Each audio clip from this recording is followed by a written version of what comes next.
Tonight was supposed to be about Aurora choosing a permanent police chief and committing to a new direction. Well, at least that's one way to look at it. Another is that Aurora committed to a new direction months ago. We're still talking about the same old things. Over the weekend, police pulled over and handcuffed a family they believed was driving a stolen car. But as Denver 7's Jessica Porter reports, that car wasn't stolen. In fact, Aurora should not have even been looking for a car at all.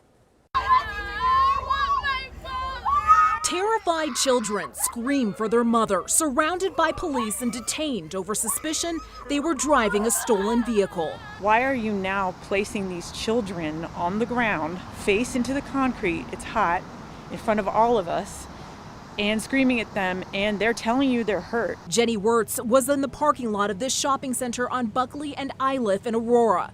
She says a police car slowly pulled behind the family, and the officer drew their weapon on not just the driver, but the children. The first officer stayed in her car and had the gun pointed and ordered the driver out.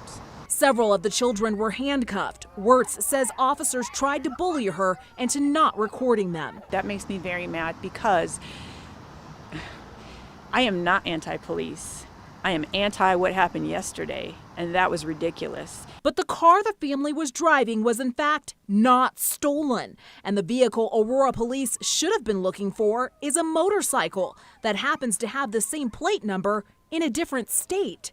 Video shows over a dozen officers responded and continued to arrive even after police realized no crime was committed. I do not think a stolen vehicle is worth traumatizing the lives of children, not to mention the fact that I was 20 feet away with a drawn gun. They didn't even tell me to move.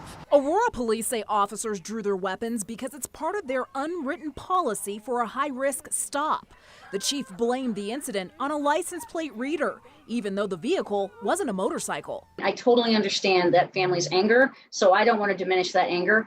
But I will say that it wasn't a profiling incident. It was a hit that came through the system, and they have a picture of their actual vehicle that the officers saw. Wirtz has filed a complaint with Internal Affairs. At the very least, not only do you owe this family a much more genuine apology than the one I saw, but you owe it to them to never let that happen again. Jessica Porter, Denver 7.